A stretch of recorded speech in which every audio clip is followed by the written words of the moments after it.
false gods and idols, old and new. Regardless if it is realized or not, everyone is a servant to someone or something in one way or another.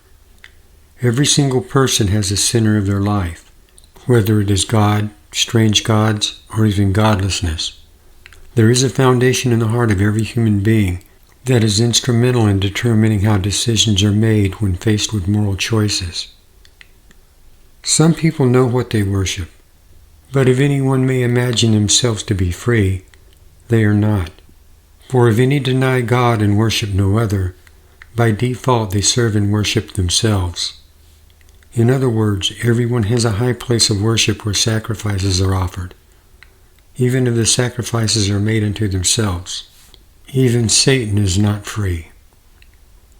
In ancient times, when gods were made of wood and stone, gold, or precious materials, the images were believed to be inhabited by spiritual forces which had power over nature.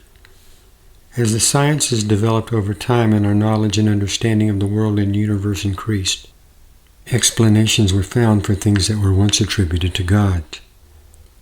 In the process of time, as superstitions were exposed and many beliefs proven to be myths, they were discarded. Exposed as fabrications embraced through ignorance, the gods of the past faded away and for the most part disappeared.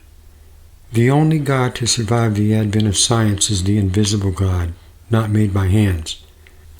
For though there be others that science could not disprove because they were metaphysical, the myths surrounding them were dispelled. But the faith of Abraham has proven to be most stubborn. The new gods. Having an awareness of our limitations, lack of knowledge, and our temporal state, human beings have an inherent need to attach themselves to something greater than themselves. In ages past, the idols fashioned and gods imagined were to fulfill that need. Although relatively few graven idols resembling those of the past are worshipped today, there are many more idols now than any time in history. For a void remains in the soul of man as a vacuum that needs to be filled. Indeed, the images worshipped today are innumerable. There's no need to spend days, months, or years cutting wood, carving stone, or hammering metal. With a click of an iPhone, an image can be created instantly, posted on a social media platform, and presented as an idol in the minds of those who see it. Thus, a god is born. Imaginations spring forth surrounding the image, creating a context that is often as false as the beliefs embraced by ancient idolaters. This is not meant to be condescending or to disparage all those who use technology. The wonderful technical innovations we enjoy today are a great blessing when used properly and something to be thankful for. On the other hand, just as these things have enhanced some of our lives, they have led to the demise of others, sometimes emotionally, mentally, spiritually, and even sometimes literally. The fault is certainly not in the technology, but in the vices of human nature. Immersed in innumerable images, many fall to idolatry, spending hours every day and every moment they can squeeze in, looking at others, comparing themselves with others, or promoting themselves to others. There is a tendency to become either narcissistic or depressed. On the other end are those who use technology to enslave and control humanity as a means of making merchandise of the masses and implementing agendas. These have become gods unto themselves. Not knowing God and losing faith in other gods, mankind itself has become many gods. Behold the new god of the modern era, the narcissist. The modern religion of narcissism is polytheistic.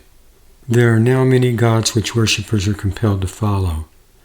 However, as with any god or gods, there are commandments which must be obeyed, and sacrifices that must be offered to avoid the wrath of the gods. Easily offended, the gods are not to be questioned. The science is settled, and the offender in danger of judgment by fact-checkers. The offender is subject to be discredited, banned, censored, exiled, or metaphorically speaking, put to death socially. And who are the gods of narcissism? They be many. Science so-called, media so-called, entertainment so-called, academia so-called, celebrities, social platforms, corporations, governmental entities, and even modern culture itself. Nonconformity is not allowed. Questioning is a sin. Disputation, blasphemy. It is a religion in which you can never be forgiven, but in which you are still required to worship. The commandments are impossible to keep because they are ever changing. A hero today may become a curse tomorrow, and the legendary figures of yesterday erased from history by far lesser men. How did we ever get here?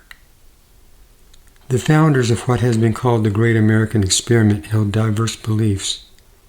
However, the consensus by far was that there was a Creator, the invisible God who gave mankind inalienable rights, and whose law was greater than any law the world could produce. Neither was God's law subject to change. This gave more stability to civilization than all the beliefs of old and new gods combined. Indeed, even the ancient gods of stone had more stability than today's changing god of narcissism. For the molten image being bowed down to now is yet liquid, and the ever-evolving mold still in formation by those who are casting the image. Ancient or present, all idolatry is a form of imagination. The only hope is a return to God through the blood of the cross and resurrection of Jesus Christ. For the weapons of our warfare are not carnal, but mighty through God to the pulling down of strongholds, casting down imaginations, and every high thing that exalteth itself against the knowledge of God, and bringing into captivity every thought to the obedience of Christ. 2 Corinthians 10:4-5. For we wrestle not against flesh and blood, but against principalities, against powers, against the rulers of the darkness of this world, against spiritual wickedness in high places. Ephesians 6:12. The high places of the past along with the groves have been cast down. Still little has changed. Vain imaginations continue to rule the world. The battle every human being faces is for the high place in the heart and soul. The world is losing both. As individual free will agents, it is a battle we cannot afford to lose.